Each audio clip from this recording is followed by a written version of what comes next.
Hello, welcome to Shady Ginger Garage. These are the shades, I'm the ginger, and where have I been? Do you really care? Does it matter? Well, I really haven't had any content to do lately. Just no budget for parts and whatnot. Didn't really have any real projects going on, but that's kind of changing. That's what this video is about, at least in part. First of all, that Crown Vic right there. Traded that off to my stepfather after I got it. I just wanted him to have a nice car, and well, fell into a deal on a Camaro that is not going to be featured on the channel. 4th gen Camaro V6 5-speed with cold air.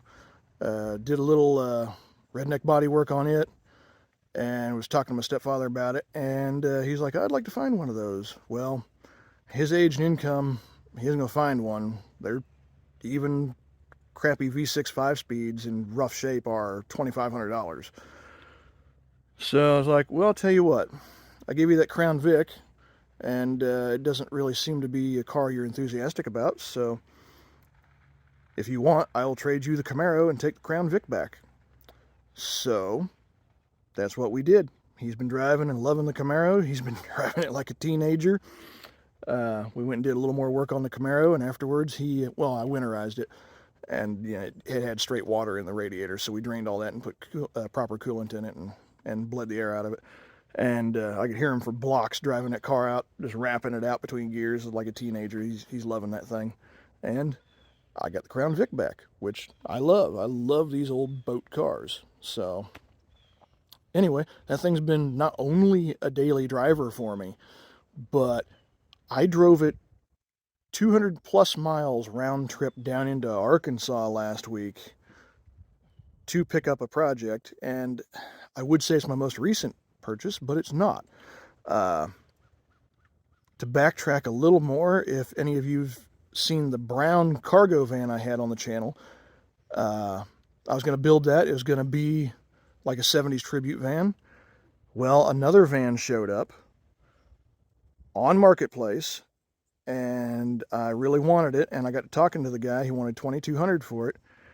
And we got to talking, and he's like, dude, if you really want this van, you can have it for $1,800. Hold that thought, I told him. So I put my brown van up for sale, and a couple that's local to me came and bought the brown van for asking price, and I immediately went and picked up this other van. This other van is a 1989 Ford Shorty cargo van. Check this out. Minimal rust. It's got some things that need to be dealt with. There's a dent that got through the paint there. There is a bullet hole right there, which I plan on leaving that. 302 powered. Automatic transmission, obviously, it's AOD, so it does have overdrive. It's got the sliding door, which I've never been too crazy about, but this sliding door works really well. And yeah, if you're paying attention, there's a second van. We'll talk about that in a minute. That's the one I went to Arkansas for. But let's do this one first. Now, I haven't finished cleaning this up by a long shot. Been using it to store some stuff. That is gear oil for the rear end in this, because I'm pretty sure it's low and I haven't checked it yet. But I've been just driving it locally. I did drive it 60 miles home the day I bought it. But she runs good, but definitely needs some front suspension work. She likes to dive in the corners. Needs a different set of tires. These all-terrains here are way too noisy on this van. Still got a bunch of stuff stored in here. That's the spare tire cover out of the back of the Crown Vic. Came with this work shelf. There's some holes drilled in the floor. There's one right there underneath the corner of that jack stand, and there's a few more. I'm thinking there was another rack over here on this side. But full cargo van. Of course, it's got the mandated Harley-Davidson sticker on the back window. I'm going to be removing that. I don't have a Harley, so I'm not going to misrepresent. Got a good cage in it. Needs a little tightening down. It's a little loose. Some of the screws have fell out, so it just needs to be done better. Back to the front here. Got some stickers up here. That one I'm not sure is appropriate. I mean, YouTube's not going to have a problem with it, but like, I'm going to cover a lot of these back up. I don't play guitar. Like, I love Fender guitars, but I don't play, so going to cover some of these up. I've got an idea for what I'm going to do up here. Just this front section from this line forward, since they've already ruined it with stickers, because when you peel these off, it damages the panel. So I'm going to get some stickers from my favorite YouTube channels and my favorite music bands, and I'm going to plaster this section with those. So if you're a YouTube channel and you have stickers and you're following me, send them to me, let me know, whatever. I don't have a way for you to send them to me, but if I know you, I know I can trust you with my information. You know, I might get together and get that figured out. Anyway, that's far beyond the point. This thing runs great. I did just pull it up here so it is slightly warmed up, but let's go ahead and start this thing. It is fuel injected, throttle body, whatever you want to call it. It's not true EFI, but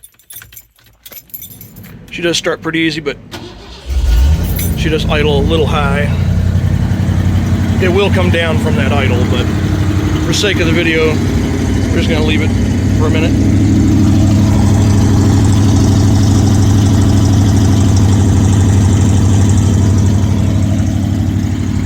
Good sounding V8, runs great. Lots of fun to drive.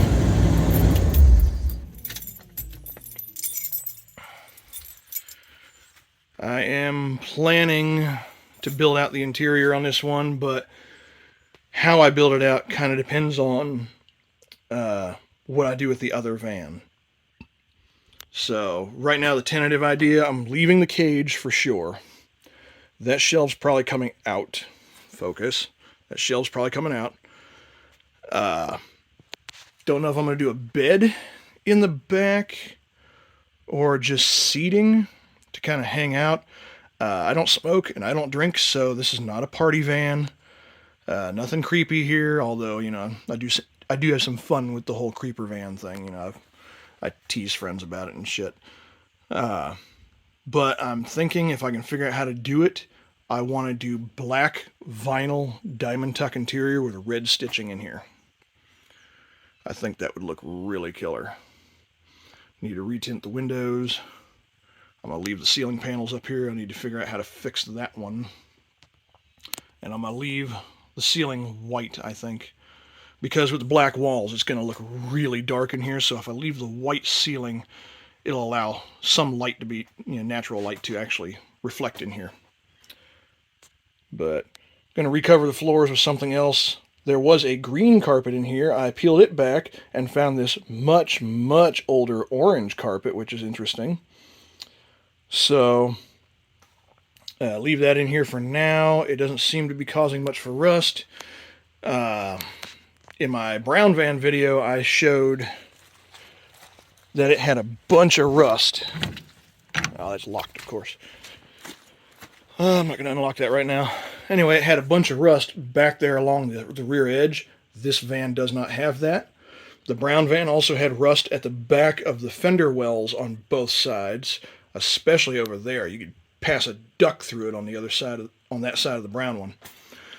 This van does not have that. This van has far, far less rust on it. So I'm starting way further ahead, and it's a more valuable van being a Shorty.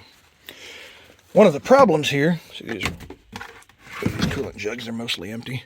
One of the common problems is floor rust up here where your boots always sit. And this one is no exception. It's got a hole right there. I would like to do a buyer's guide style video on these vans. Now that I've had a few of them with rust, I feel confident in being able to tell people what to look out for on these. Anyway, hopefully I'm not boring you to tears with this.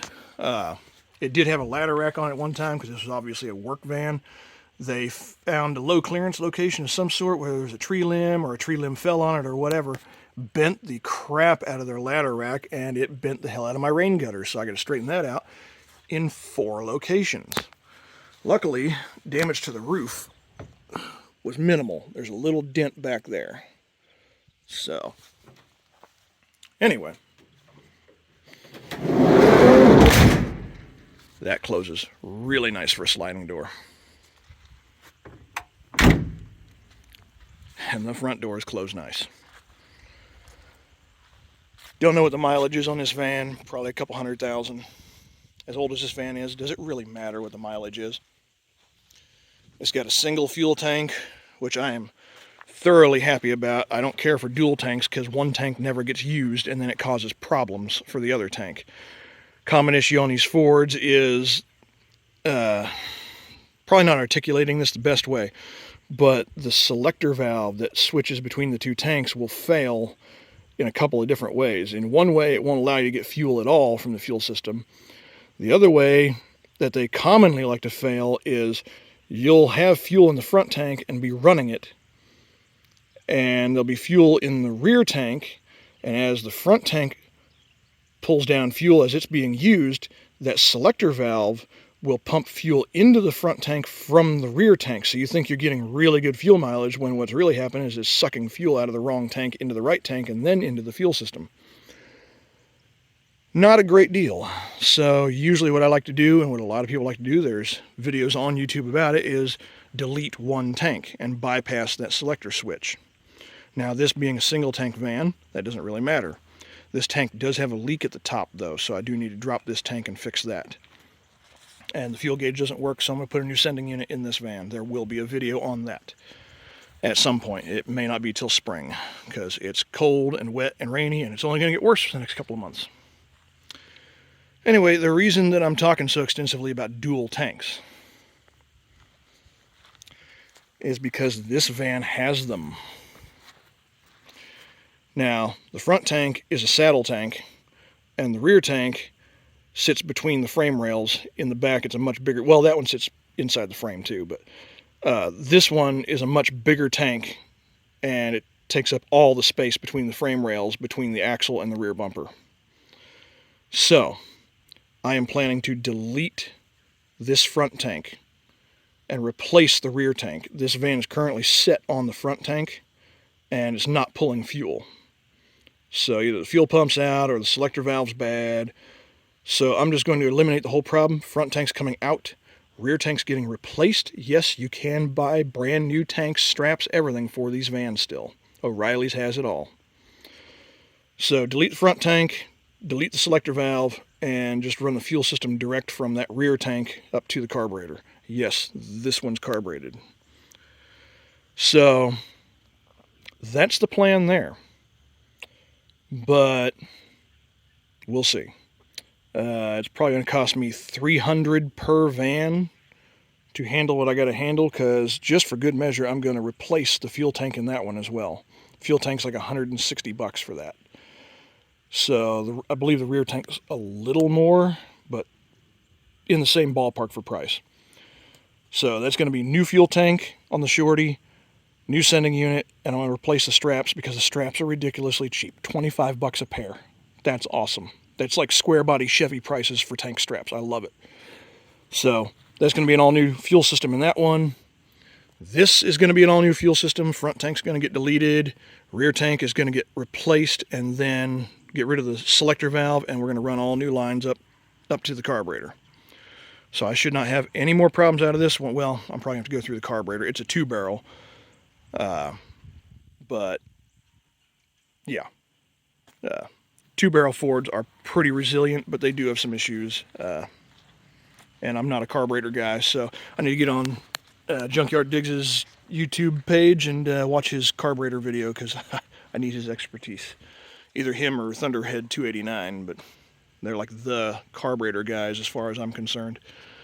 So let's move on to this van. What the hell is this pile of junk?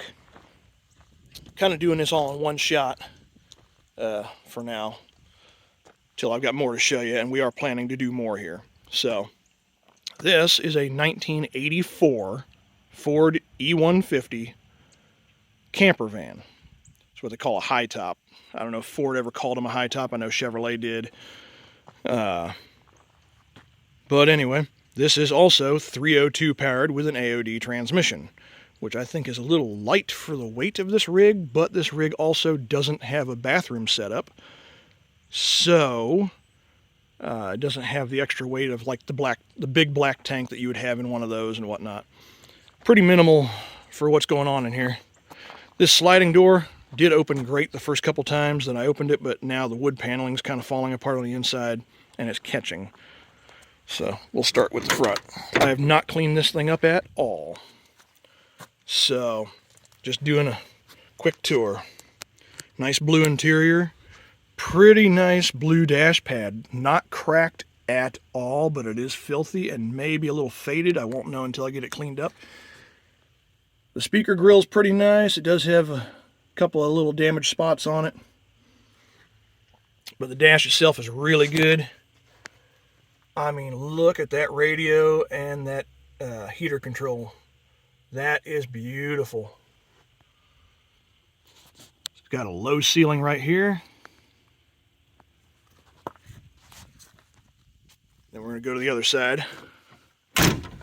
This door does not close as well as the other van, but this thing has been sitting since 2019, so been parked a minute. But it's only got 2 leaks on the interior. It was raining cats and dogs last week when I brought it home. And, yeah. I was able to go in and spot leaks. We do have shore power option. And then we've got our water options here. I don't know if I have a key for that. We're going to have to figure that out. Probably don't have the key for that. Anyway, carpet is filthy. It holds water. I do have rust started down in here that's pretty bad. Haven't found any holes yet. Normally these will rot out up here in the dog leg and down underneath the pedals. I don't see any rust here yet. I can't really see far enough to get into there. I need to take the doghouse off to inspect that. Usually they'll rot right there, especially if there's carpet there. But the biggest hindrance to me being able to, get underneath and inspect for rust are these running boards. So these running boards are going to come off. There's my propane assembly. That propane tank is coming out as well. That is a pressure vessel filled with a flammable gas. I don't know if there's any in it. I need to find out. And I'm going to remove that because that is an old-ass pressure vessel that's been sitting close to the ground for years. It's probably full of rust, probably has weak spots. I don't trust it. It's coming out. We'll do something else for the propane power. Over here, we look at our controls again. Controls are all very nice, not worn out. The pedals look good. Look at the gauges. That is 3,300 miles. Now, I was told that could be original. I doubt it. Based on some of the other wear items on this van, I'd say it's 103,000. So 103,000 is more plausible considering how clean the motor is, how clean this dash is. Believe it or not, how clean the interior is, because even though there's still a bunch of crap sitting in here, look at this. It's not all wore out. I've only got there's one latch on that cabinet that's not working right. The rest of them all work. But we've got water damage in the back. But overall, she's pretty darn good. That is an air conditioning unit up there that is potentially original to this van. That is older than dirt. And I have no idea if it works, but we'll find out. Probably in the spring. I'm not plugging it in today because it's raining. So, anyway, let's go around to the back.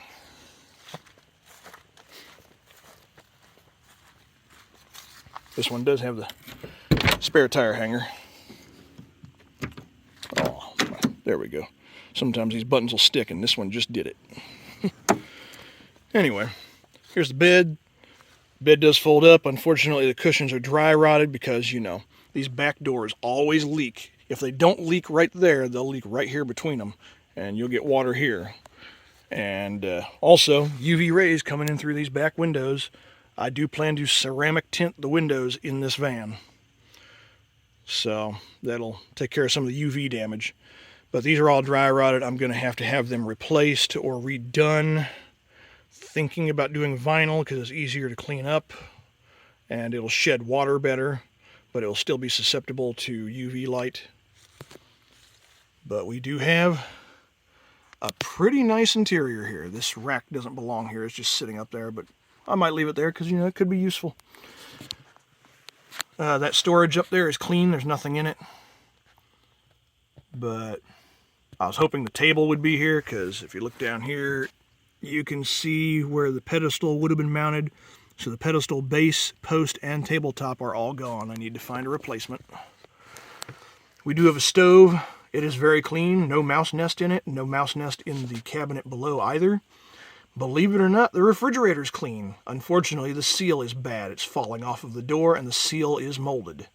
So I need to see if I can find a replacement for that seal. I don't even know where to start with that. I am not a camper guy. I've had several campers over the years, but never tried to get parts. So, need to figure out if I can get a seal for that fridge, because I would like to keep that fridge if it works. If it doesn't work, I'd like to fix it if I can. Sink's clean. I have not found any mouse nests in this rig at all, including the boxes underneath this bed.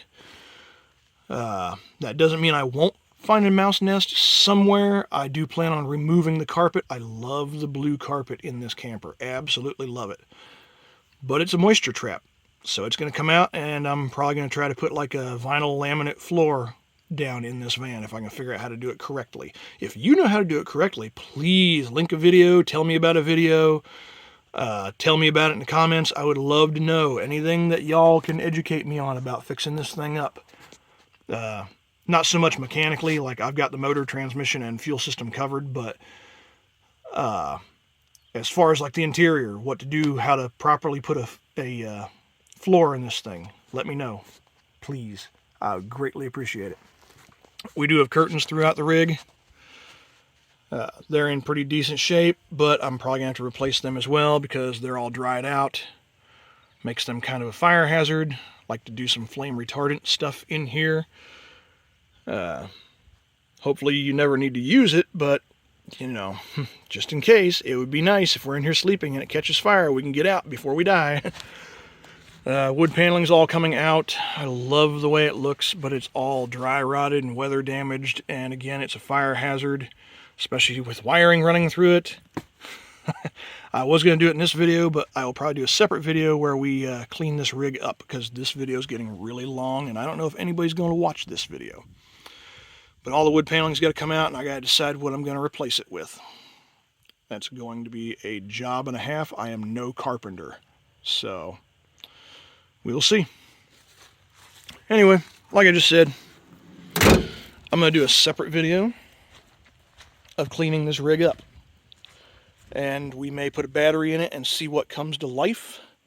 Again, it's raining off and on today, so hooking up shore power, I'm not sure if I'm going to try to do that in the next video or not, because I'm going to shoot it right after I finish this one. Anyway, I hope you all enjoyed. I hope you all saw something you liked here. Going to have a lot of fun with both these vans. They're both long-term projects. The Shorty is staying for sure. I've been looking for one of those for years. I've only ever seen 3 of them in person, including that one. So, I'm keeping that. That's not leaving. This one I plan to keep, but if I get the right offer for it, it may go on down the road. Would like to trade it for a 1-ton truck. Because if anything I've realized recently is that even though I don't need a 1-ton truck regularly, when I do need one, it really sucks that I don't have one. I've had 1-tons in the past, and life has gotten in the way, and I've had to sell them. So, would love to have a 1-ton again, and I would sacrifice this van to make it happen. As far as you eagle-eyed viewers that are looking into the background and trying to spot things, that camper back there is not mine. It is being stored here by a friend. That short bed S10 over there is the one that I got for free. I can't remember if I did a video on that.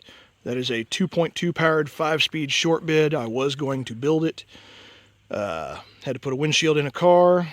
My uncle-in-law showed interest. I said, well, you give me enough to put a windshield in this car, that S10's yours. So it's his, and he traded it for a go-kart. So that S10 did come with a 4-wheeler that I kept. And we may do a video on the 4-wheeler. I don't know crap about 4-wheelers, so we can all learn together. It does run. The 4-wheeler runs great. It just won't move. It's got a locked up wheel bearing on the front. It's not 4-wheel drive. So anyway, we're getting off topic here. if you've stuck around this long, thank you for listening to me ramble, and I hope you enjoyed the tour of these two vans. Got any suggestions or ideas? Put them in the comments. I'd love to hear from y'all. And of course, that also helps the algorithm on YouTube pick up the video and promote it. This channel is not monetized yet, but we're getting close, and I have some decisions to make as to whether or not I want to monetize it. Don't really want to do sponsors, although sponsors are a big way to make money on YouTube. The biggest way to make money on YouTube is to sell merchandise. I'm not there yet. Merchandise is a big commitment and a lot of logistics, and I don't know how I would go on to do that. But that's what most YouTube channels are now, is a way to push their merch. Cletus McFarland being the best example of that, and man, he hit it out of the park with it. I've got some t-shirt ideas, but I don't know, might be a little spicy. Anyway, that's all for this video, and again, if you've watched it this long, thank you. Most people don't like to listen to me drone on for, well, what's going on, almost half an hour here, so anyway, till next time, thanks for watching, bye.